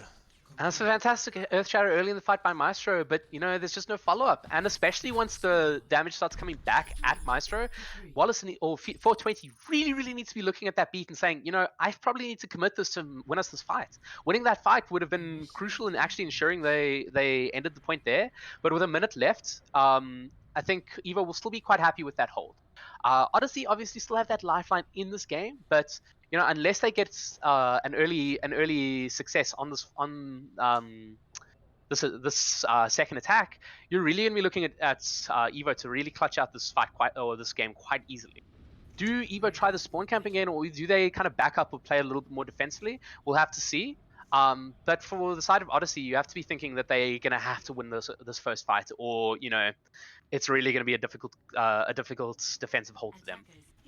Considering how well that spawn camp worked, I would have been happy to see it again. Like you talked about, it bought them a minute. When Rage Quit only has a minute, they haven't gone for it. Instead, they've gone for Jelly Doodle on that McCree now instead of the Bastion, and Cheetah Boy on the Echo. Team's favoring that Echo, but Echo going to be threatened with these long sight lines against JLV 26's Widowmaker, in fact.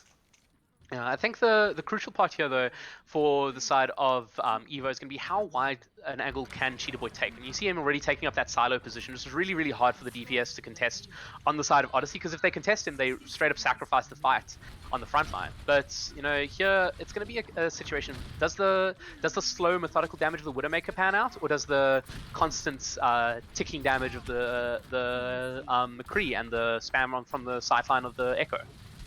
Well, so far the spam damage seems to be working as Evo is getting pressured back more and more.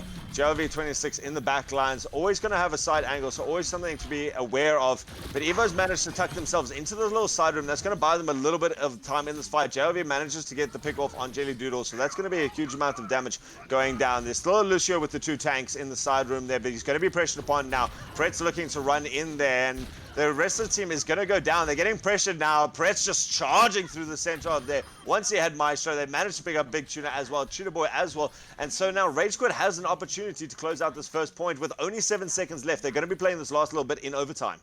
And it's a really, really good read there from the side of Odyssey to read that Space Panda wouldn't be in the fight there and just push super aggressively into that room and brawl out. It's put them at such a big advantage to make sure they get this point. But for Evo now, they just need to get them off the point to win it. Yeah, and they've managed to get there in time. Big Tuna, no, they managed to get it at the last time. They didn't get onto the point. Big Tuna trying an option there, but Rage Quit going to take a fight as well. That's going to build them up with a bit of ultimate charge. We've got Fluffy and Rinku having ultimates for this next fight. And they're lagging quite severely behind on the Nano Boost here because the early pickoff on Space Panda in that first fight still. And they're coming out here, they're going to have the duplicate thing, and they're going to have the Earth Shadow, but will that be enough to stem the tide of this Odyssey attack? Odyssey getting a really, really nice push here. For a minute, this is a very, very successful push for them. And Evo's going to be like a little bit, there's going to be a couple of questions asked on whether or not they are going to be able to keep the kind of momentum that Odyssey are pushing out here. Now we see the replicate going down. He has dedicated it onto the Ryan. Oh, there goes the first Earth Shadow, and so they managed to get them off the points. And stopping them at that bridge there means that this is still a very, very pushable position for Evo, especially considering the substantial time bank they have, ready for them there, and especially considering how quickly they were able to push that in the first situation where they had 5 minutes on the bank, which meant to get the first 2 points, it took them less than 3 minutes the first time they pushed it.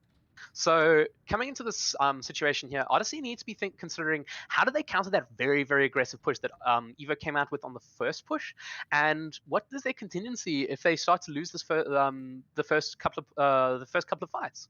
Because once they get past those doors at 3 minutes, well, with the big time bank that they have, if they could lose the first couple of fights and Evo are at that advantage, it could be a very, very quick push onto Junkertown B. Indeed.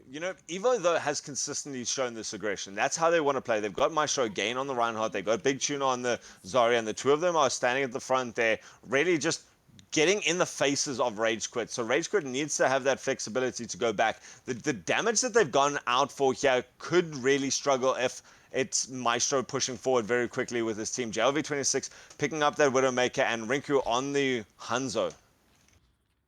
Yeah, I think fundamentally it's going to come down to the Widowmaker duel in the early game again. We saw early on from the two teams, the Widowmaker came out and got a very, very early pick for the side of Evo. If that happens again, it's a really big advantage for Evo and a really hard deficit for Odyssey to overcome, especially with how aggressive Evo have shown that they want to play. So that's going to be kind of the crucial play here. Do they get those early picks, or is it something that Odyssey start to tick forward in their favor? Well, the tanks are brawling it out in the center. JLV going to be the one to pick it up there. Definitely coming out on top there of that sniper duel. Fluffy also getting into the mix there, getting a nice bit of support for his team with that grenade. And it's going to be Evo going to have to back off in the beginning of this fight, getting Pretz out. So if they push quickly, there's going to be no Reinhardt shield for Rage Quit here, but they don't have enough people. They're going to try push forward now. Maestro again looking very, very aggressive, just at least wanting to advance this payload here under the bridge. Jelly Doodle this time comes out as the superior Widowmaker, so he's going to find some space for his team. Oh, they've also lost Rinku. This is all the damage gone here from Rage Quit, and so with Maestro pushing forward and supported by Big Tuna, they're going to be able to push back into the rest of this team. Pretz looking in a dangerous position. Now Maestro has been oh, there, the bubble managing to secure him that survival, and he gets it inside there. So Evo, after taking a bit of an early back foot, have managed to push this. Yeah, we're going to be sitting with nearly 2 minutes on the time bank for them to actually take this last half a point, and that's really dangerous, especially considering how late JRV dies there to 420, pushing up and picking him off. Jelly Doodle now gets good spawn, considering how, or close spawn, considering how late he died in that fight. And for JRV, he's going to actually have to come back on the Tracer to contest this. That actually could end up being a bit of an advantage for their team in terms of contesting these snipers, in terms of like, because she's going to be able to flank out around quite aggressively and pressure out Jelly Doodle. But you know, for Evo here, they're coming in, they've got some ults, they've got this Grab Dragon combo, although they lose Jelly Doodle very, very early in the poke stages of this fight. Jelly Doodle just not managing to be here for the rest, and so it's going to be important here that Earthshatter doesn't manage to get up anything. They've dropped the Nano Boost onto Trigger Happy here. The Graviton Surge going to pick up the important kills though. Very late Dragon Strike coming through, not needed though as the team follows it up quickly. And so Evo again going to push very, very well, not even managing to take a loss there from the Diva Bomb. And with just a couple of seconds, they've tried Pretz. He's done miracles before on this. Oh, not a chance. That's very, very nice play from Evo there, just to show some really, really consistent aggression there, and just to actually clutch it out in their favor. They've pushed the same type of composition out twice in a row here, and they know what they want to do. They know the whole series long. They've shown that they know exactly what to do. It's just a matter of executing it. You know, and despite the fact that they had like a little bit of a stumble under the defense here of these first 2 points, they were able to come out on the second attack and with the confidence knowing that they pushed it so quickly the first time around, and really just show a very similar playstyle from that they showed in the first attack to just clutch it out quite quickly, considering they still had quite a lot of time left on that time bank to come out for a second fight. So Evo actually only losing the one map out of the 4 that we played here. Evo ending up with a 3-1 scoreline against Rage Quit. But you know, that doesn't actually show how tightly these two teams contested. Both of them getting all the way through Junkertown there, just with this big time advantage for Evo. So it seemed like Evo was the more consistent team out of the two. Rage Quit only managing to take the assault map. Yeah, or take the hybrid map that they took. Hybrid map, sorry. Yeah. But yeah, I think it's been incredibly close the entire way through. Even the control map, you know, we saw two very nice conflicting playstyles that just ran into each other, and both teams taking really, like, you know, good situations out of both. But you know, Evo putting themselves in a really, really nice position to win those games just by playing a very consistent playstyle, not being overly stressed by what they're doing, not being overly stressed by what Odyssey have to throw at them, and really just putting themselves in a position to like push home with 3 minutes and 24 seconds in that second attack. They're going to be very happy with this win. I mean, this means that they cannot now get relegated out of this section. They've secured themselves through good, consistent play throughout the tournaments and again here tonight. Yeah, with their reverse sweep of 2CP, their win against ADG Eclipse, which then later went on that ADG Eclipse have retired from the league, and now they win against Odyssey. They've now secured at least 5th place, which means that they're not even eligible for the playoff position, which would be 6th, which would they then play off against the 3rd place team in Challenge Division. So now in this position, they're in a really nice spot to actually push forward for the rest of this leg, and it's now a case of how high can we finish? You know, what position can we get to?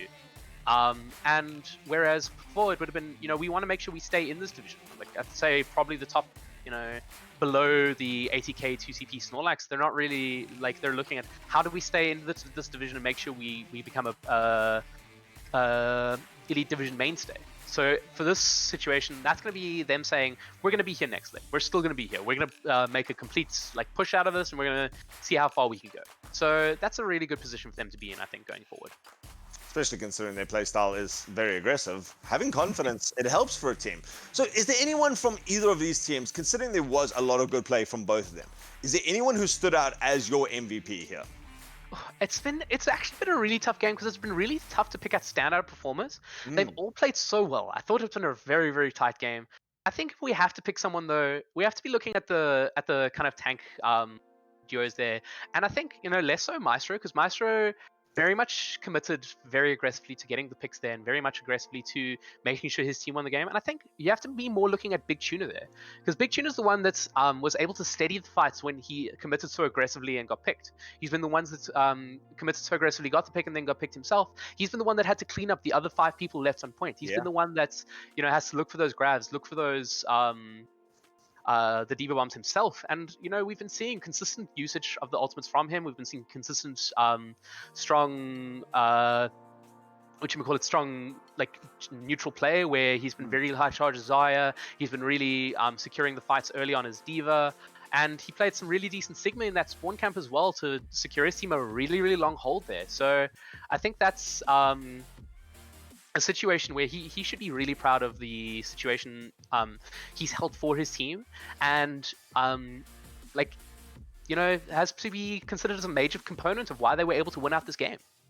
Oh, completely. I'm with you all the way. Maestro played very big impact plays. We saw that nice flank on his Reinhardt, managing to get the couple of people on that Earth Shadow. Really nice, impactful stuff. But like you say, it's not just about the big plays. It's not just about one fight where things go perfectly well. It's about the consistency that follows it up. So we've got Big Tuna into the chat. I'm excited to find out what he thinks of this game, and certainly going to be happy about the way his team did today. So let's go join him. Big Tuna, congratulations. Thank you very much. Feeling good. Oh man, I can hear the smile in your voice there, just how that worked out. I mean, Rage Quit pushed you guys a couple of times, but at the end of the day, a 3-1 victory is still quite a good, solid performance from your team. Yeah, very tasty. I mean, we're all children of the Overwatch god, which is Blur. You can just see it coming out in both teams, the strategy and stuff. But yeah, the team executed it really well. We had some clean fights, and it was a good game. Blur, do you have anything that you would like to ask of your team, your Big Tuna? Anything like that you'd like to say? Any words of gracious acceptance of how well they did tonight? Well, firstly, thank you. I do obviously appreciate being called an Overwatch god. But you guys obviously had a really big result in midweek against 2CP, bringing out that reverse sweep. So you guys must be coming in with a lot of confidence, a lot of kind of security in how you guys play, and almost a little bit of cockiness in this fact that you maybe expected the win here. How did you guys make sure you kept your heads and made sure you took Odyssey as a team seriously and made sure that you were able to play at the level that was required today to clutch out this win? Yeah, so we did come off of a big win on 2CP. We were very much the underdogs there, and we were all still living that high. It was a really, really fantastic win. And us and our captain Emily, Space Panda, sorry. We just have to ground ourselves just before the game starts. We're like, okay, guys, quit the crap talk and let's focus up now. We recently implemented a new calling system, and it's working out really well for us. That way, there's not too much responsibility on one individual. So it's really working out well for us, and I think it helps with our macro play in a big way. Well, you guys were certainly initiating team fights. That was a large part of your guys' win, and you seem to have a very solid, very well worked out strategy, especially between you and Maestro there, where Maestro would jump in as that Winston and you would always be there to back him up. It seemed to be Maestro was on a charge for the defense, get onto Fluffy, shut down that Ana, and then try and win the fight from there. Is that sort of the game plan that you went in with, or what was the communication? What was the call at the beginning? Definitely. When we're playing dive, the idea there is to completely shut down the back line.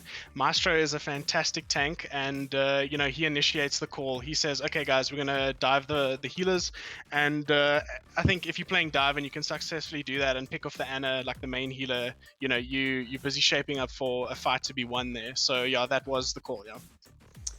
So how difficult is it for you then as the secondary tank, where Maestro's call is we're going for those guys, and a couple of those he went for that suicide attempt and it paid off. If you just shut down Fluffy's Ana, then the rest of your team can win. But then a lot of that responsibility goes on to you. Yeah, so it does go into us, but at the end of the day, that's the definition of a tank. You're trying to enable your team, your team. You're trying to give them the space so that our DPS can get in there, they can get the kills, and you kind of want the entire team just doing a 180 and being like, focus the diva, focus the monkey. So yeah, I think in a lot of ways that is our role, but we have fantastic healers, and when you have a solid team, you put your faith in everybody to do their roles, and I think that we're just progressively getting better and better at that. On the second map there, they brought out a little bit of bunker, and it seemed to catch you guys a little bit off guard. It's a situation where they just outmatched you slightly there, especially in a situation where you guys were diving into something that was very, very dive resilient.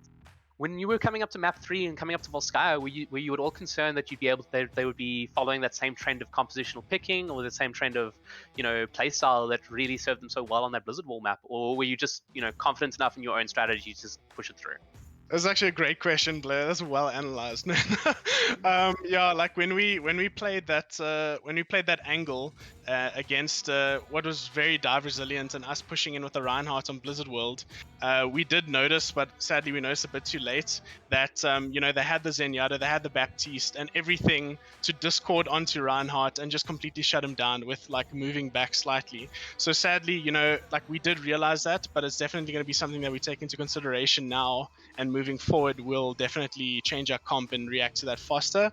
Going into Volskaya, we thought that they might go with the Sigma and the Orisa with a similar comp, but thankfully, it's a more difficult kind of map to traverse. It's not just like one-dimensional and we're going to engage each other, which is why our dive is working really well there.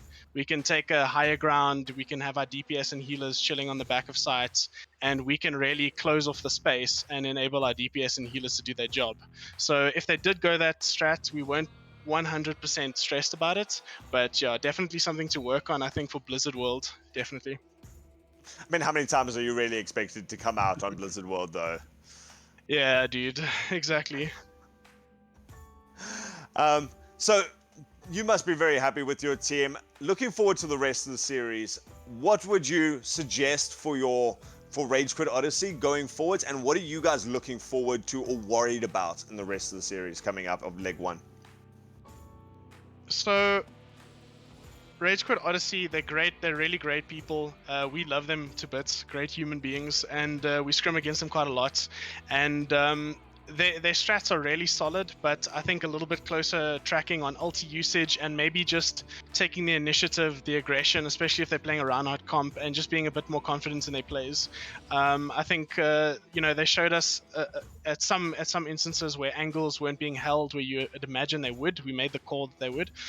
They were giving a lot of respect, I think, in some instances, and I think that they're a fantastic team. And if they got a little bit more aggressive and confidence in the plays that they know what to do, I think they'll come on top in a lot more fights. So yeah, I think thankfully because of Maestro being such an aggressive tank, he enables that for us.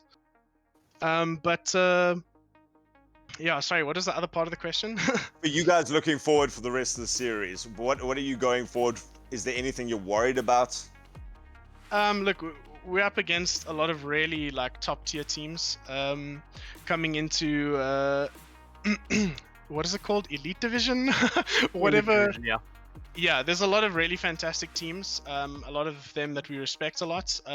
So it's going to be up to us doing a lot of VOD reviews, checking out how our teams play. And for us going into this, we're just trying to focus on our macro gameplay. And I think if we get that down, being very clinical, and like a chess game, and I think that we'll have the upper hand. I think that those cracks are starting to slowly show, like what happened in the 2CP game. We're very proud about that game, and I think it's just showing us playing as a team better together. Well, congratulations on your performance today, and congratulations on your result. This is obviously a really nice result for you guys that puts you out of risk of relegation. So you will definitely be in Elite Division next leg. Woot woot!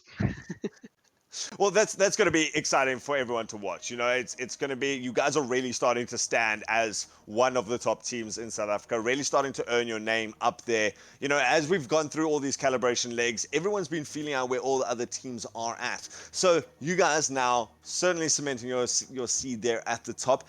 If we want to catch more of your personal gameplay and more of your team, where can we find you guys on social media? So I think you can check out on Twitter. I think it's at Evo Esports, if I'm not mistaken. At Evo Evo Esports. Esports. Thank you, Authorize. So yeah, that's the main profile. And then also, if you're looking for some of our players, sadly not me, I don't have a Twitter, but all of our other players also do have a Twitter handle. You will find them tagged in some posts on that Evo Twitter. So please go check that out. Fantastic. And from the losing side, unfortunately, Rage quit Odyssey after a valiant fight, not managing to get any more than a single map here against Evo. If you guys want to follow more of their action to make sure that they are still keeping their hopes alive there, certainly not wanting to drop down to relegation at any stage. But if you want to catch more of their action, guys, you can follow them on RQ_Odyssey on Twitter. The production team that's been here has loved to have you guys, and I know, Blur, you are in charge of a lot in the South African Overwatch scene, including managing these guys or coaching these guys. Where can we follow your action? I'm also on Twitter at Blur_RSA. That's all the platforms I'm on right now, but I'm possibly considering some other stuff soon. It's enough. As long as we can follow you. Blur_RSA on Twitter. As long as we can find you, that's all we need. Guys, bringing you your cameras for today was It's Authorize on Twitter. I'm at Ultraism, and guys, the tournament that you've been watching, the main place that you need to be following all of this action is here at ATK Arena. They are the ones hosting this. This is the Overwatch by ATK tournament, and they are the ones who are going to bring you all of this amazing action. For more general action in the South African Overwatch community, there is the competitive Overwatch scene, and you can follow all the details on all the tournaments that are going on at ZA Overwatch on Twitter.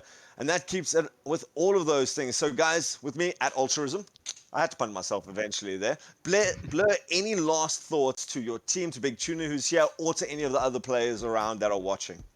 I just think that although it is a loss to them today, I think Odyssey should be really proud of the performance they put out.